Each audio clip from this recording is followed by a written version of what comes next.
इस मूवी का स्टार्ट दो किंगडम्स के दरमियान एक जंग से होता है, जिसमें से एक किंगडम का नाम जिन किंगडम था, जबकि दूसरे किंगडम का नाम याओ किंगडम था। जिन किंगडम ये जंग जीतकर पूरी दुनिया पर हुकूमत करना चाहते थे, जिसका मतलब था उनके इरादे नेक नहीं थे। जबकि दूसरी तरफ दूसरे किंगडम वाले यानी याओ किंगडम के लोग बहुत पीसफुल थे और इसीलिए वो पूरी दुनिया में अमन फैलाना चाहते थे। याओ किंगडम के जनरल का नाम जियानलिंग था और उन्हें हराना सबसे ज्यादा मुश्किल था, क्योंकि उनकी बॉडी के अंदर एक ब्लू ड्रैगन रहा करता था और उसी ड्रैगन की पावर्स की वजह से उन्हें कोई भी नहीं हरा सकता था। असल में ब्लू ड्रैगन्स का असल नाम सियान ड्रैगन्स था, जो कि इस मूवी का नाम भी है। और ये सियान ड्रैगन्स बहुत नस्लों से लिंग फैमिली के अंदर रहा करते थे, यानी वो लिंग फैमिली के लोगों की बॉडीज को एज अ होस्ट यूज किया करते थे। और अब क्योंकि वो सियान ड्रैगन जियान लिंग के अंदर था, इसीलिए वो बहुत ज्यादा पावरफुल था और जियान लिंग की वजह से ही याओ किंगडम जंग जीतने ही वाले थे। और इससे पहले कि वो जंग पूरी तरह जीते, यहाँ पर जिन किंगडम के कुछ और लोग लड़ने के लिए आ जाते हैं, जिनके अंदर कुछ खास पावर्स थी और उन्होंने आते ही याओ किंगडम का तख्ता उलट दिया था। क्योंकि जिन किंगडम के जो नए लोग आए थे, उनमें से एक ने जमीन के नीचे से एक ऐसे ड्रैगन को बुलाया था जिसके एक ही अटैक से पूरी की पूरी याओ आर्मी खत्म हो गई थी। और ये देखते हुए कि वो लोग अब हार रहे हैं, जियानलिंग ने अपने अंदर सियान ड्रैगन की पावर्स को उन सबको हराने के लिए जगाया था और उन्हीं पावर्स का यूज करते हुए जमीन से नीचे निकले हुए ड्रैगन को बहुत ही आराम से आसमान से उठाकर जमीन पर गिराते हुए मार दिया था। लेकिन याओ आर्मी को खतरा सिर्फ इस ड्रैगन से नहीं था, जिन आर्मी के बाकी लोगों के पास भी इसी तरह की बहुत सी पावर्स थी और वो अपनी पावर्स का यूज करते हुए याओ आर्मी के लोगों को मार रहे थे। और जिन आर्मी के लोगों से लड़ने के लिए पावर्स सिर्फ जियानलिन के पास थी, इसीलिए अब वो अपने लोगों को नहीं बचा पा रहा था। और इसी दौरान अब जमीन के नीचे से एक और ड्रैगन निकला था जियानलिन से लड़ने के लिए और उसने जियानलिन को जख्मी कर दिया था। ये देखकर कि जियानलिन बहुत ज्यादा जख्मी है, उसकी आर्मी का एक आदमी उसको बचाने के लिए आता है, पर जियानलिन अब ये जान चुका था कि वो मरने वाला है,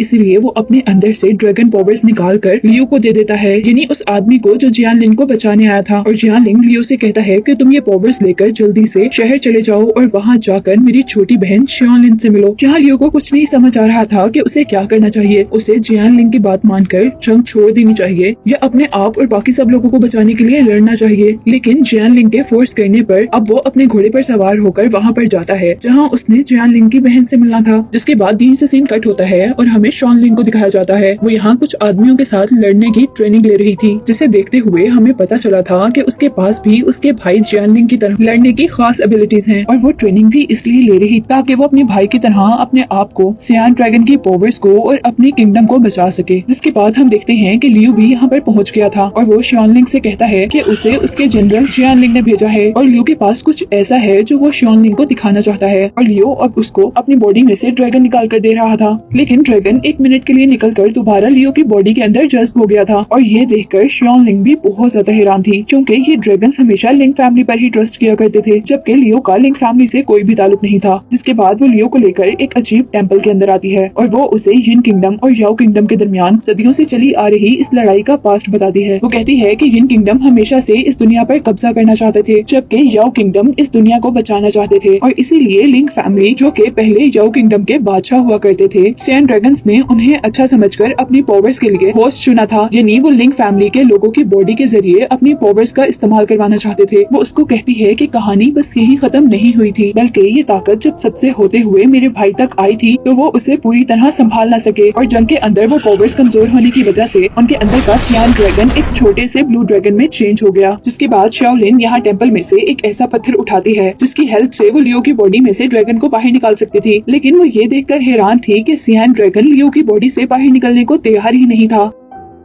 और ये देखकर शॉनलिन बहुत ज्यादा हैरान थी, क्योंकि जैसा मैंने आपको पहले बताया कि ये ड्रैगन्स लिंग फैमिली के अलावा किसी पर भी ट्रस्ट नहीं किया करते थे और वो एक लॉन्ग टाइम से लिंग फैमिली के लोगों के अंदर ही रह रहे थे। तो अब इस ड्रैगन ने लिंग फैमिली के मेंबर को छोड़कर किसी और को अपना होस्ट चुन लिया था। जिसके बाद ये सब देखते हुए शॉनलिन लियो को अपने घर रुकने का कहती है। जिसके बाद सीन कट होता है और हमें दोबारा शॉनलिन को जॉन किंगडम के किंग के पास दिखाया जाता है, जहाँ उसे पता चलता है कि उसका भाई मर चुका है और उसके मरने के बाद ड्रैगन भी अब गायब हो चुका था। जबकि दूसरी तरफ अब हमें लियो को दिखाया जा रहा था, जो कि शाओलिन के घर के अंदर अपनी बॉडी के अंदर से उस ड्रैगन को बाहर निकालता है और वो दोनों यानी ड्रैगन और आपस में एक दूसरे से बात करने की कोशिश करते हैं, पर लियो ड्रैगन की काफी सारी बातें समझ ही नहीं पाता और सीन्स दोबारा शाओलिन पर शिफ्ट होते हैं। और यहाँ किंग अब सब लोगों से मशवरा मांग रहे थे कि उन्हें इस जंग को खत्म करने के लिए क्या करना चाहिए। और अब यहाँ पर जियानलिंग उन सबको बताती है कि बेशक मेरे भाई मर चुके हैं, लेकिन हमारे पास से ड्रैगन गायब नहीं हुआ, यानी हमारी पावर्स अभी खत्म नहीं हुई है। वो सबको बताती है कि ड्रैगन ने अपना न्यू होस्ट चूज कर लिया था जो कि उसी जंग में याओ किंगडम के लिए लड़ रहा था। लेकिन अब उसकी बात सुनकर सभी लोग हंसने लग गए थे क्योंकि उनका ख्याल था कि सियान ड्रैगन की सारी पावर सिर्फ लिंक फैमिली के लोग ही हैंडल कर सकते हैं अपनी फाइटिंग स्किल्स की हेल्प से। उन लोगों का ख्याल था कि अगर उस ड्रैगन ने एक आम इंसान को चुन लिया है अपने होस्ट के तौर पर तो वो इंसान उस ड्रैगन की पावर्स को खत्म कर सकता है क्योंकि उससे सियान ड्रैगन की पावर्स कंट्रोल ही नहीं होंगी और वो चीजों को गड़बड़ कर देगा। इससे हर एक को खतरा होगा। इन सबकी बातों के दरमियान में शियानलिंग दोबारा बोलती है। वो किंग से कहती है कि हमें जैन किंगडम के खिलाफ जंग को लड़ते रहना चाहिए क्योंकि अभी भी हमारे पास ड्रैगन की पावर्स हैं। और यहाँ पर किंग ने भी सबकी बातों को इग्नोर कर दिया था और शाओलिन को बैटलफील्ड पर जाने का हुक्म दिया था। जिसके बाद शाओलिन अपने घर पर वापस आकर तो लियू को बताती है कि हम लोग दोबारा बॉर्डर पर लड़ने जा रहे हैं। और यहाँ लियू शाओलिन से रिक्वेस्ट करता है कि प्लीज उसे कुछ ऐसी ट्रिक्स और स्किल्स सिखा दी जाएं जिससे वो ड्रैगन की पावर्स कंट्रोल कर सके। और इस बात के बाद हम लोग उनको बॉर्डर तक का सफर तय करते हुए देख रहे थे जहाँ रास्ते में शाओलिन ने लियू को उसके कहने के अकॉर्डिंग ट्रेनिंग भी दी थी। जिसके बाद हम देखते हैं कि उन्होंने रास्ते में एक खाली घर के अंदर एक रात रहने का फैसला किया था और यहाँ पर भी लियू ने आराम करने के बजाय अपनी ट्रेनिंग को स्टार्ट रखा था। और यहाँ जब लियू और शाओलिन दोनों आराम कर रहे थे तो आधी रात के वक्त यहाँ पर येन किंगडम के कुछ पावरफुल सोल्जर्स ने उन पर अटैक कर दिया था जो कि असल में यहाँ पर लियू के अंदर से ड्रैगन्स की पावर को छीनने के लिए आए थे। सभी लोग उनसे लड़ने के लिए खड़े हो जाते हैं। शाओलिन उन लोगों को अंदर जाने से रोकती है पर एक आदमी किसी न किसी तरह लियू तक पहुंच जाता है और वो अपनी सारी पावर्स का यूज करते हुए लियू के अंदर से ड्रैगन को निकालने की कोशिश कर रहा था। और क्योंकि लियू को ड्रैगन की पावर्स को कंट्रोल करना नहीं आता था इसीलिए वो बिल्कुल बेबस था और उसके अंदर से ड्रैगन्स की पावर्स को निकाला जा रहा था। पर इससे पहले कि ड्रैगन की पावर्स पूरी तरह उसकी बॉडी से बाहर निकल जाती यहाँ पर शाओलिन का एक साथी आकर अपनी जान को कुर्बान करते हुए लियू को और ड्रैगन की पावर्स को बचा लेता है। और इसके रिजल्ट में अब शाओलिन ये छोटी सी जंग जीत गई थी लेकिन इस जंग के अंदर उसके सभी सोल्जर्स मारे गए थे और वो भी अब शदीद जख्मी थी। और अब हम देखते हैं कि काफी देर बाद लियू को होश आया था जहाँ वो अपने इर्द गिर्द मरे हुए सोल्जर्स को देखकर शॉक में आ गया था। और अब ये बात सुनकर लियू का सारा हौसला टूट चुका था कि इन सारे सोल्जर्स की मौत लियू को बचाते हुए हुई थी। अब लियू शाओलिन से दोबारा वापस अपने घर चलने को कहता है क्योंकि उसे लग रहा था कि वो सियान ड्रैगन की पावर्स को लूज कर देगा जिसके रिजल्ट में वो येन किंगडम से नहीं लड़ पाएंगे और उनका किंगडम हार जाएगा।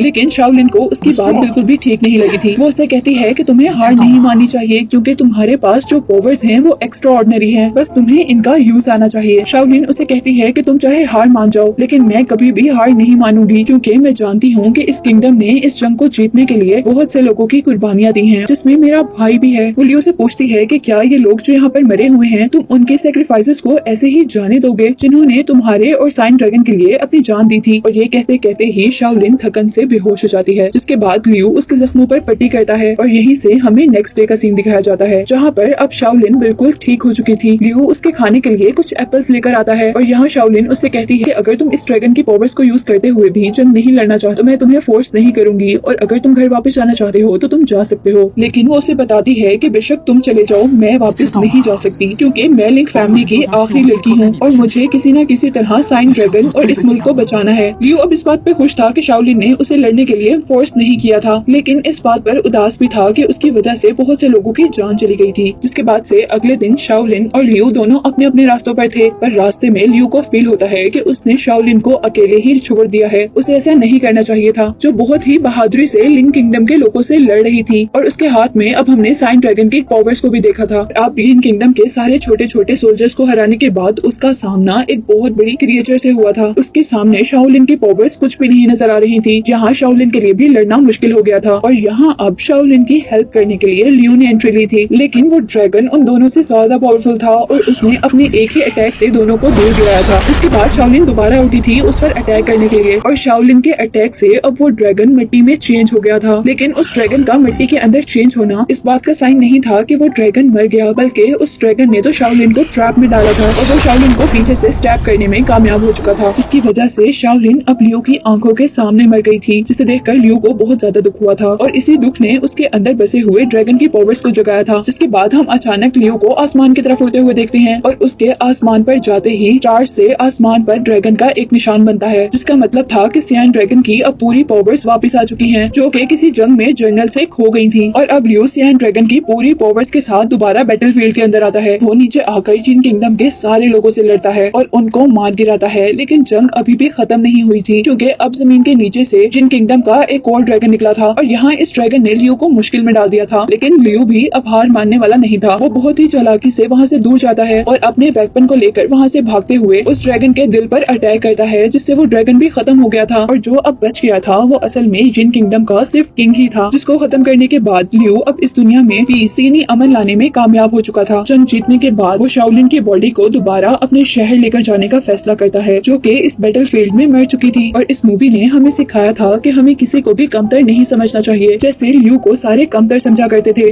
और उनको लगता था कि सैन ड्रैगन की पावर्स तो लिंक फैमिली के अलावा कोई भी कंट्रोल नहीं कर सकता, क्योंकि लिंक फैमिली सबसे ज्यादा पावरफुल है और सबसे ज्यादा रिस्पेक्टफुल भी। इस मूवी और लियो के कैरेक्टर ने हमें बताया था कि पावरफुल और कामयाब इंसान वो होता है जो कि अपनी एबिलिटीज को इस्तेमाल कर सबके लिए लड़ता है, जिस तरह लियो ने यहाँ सब लोगों से लड़कर इस किंगडम को बचा लिया था। और इसी के साथ ही एक्सप्लेनेशन एंड हो जाता है।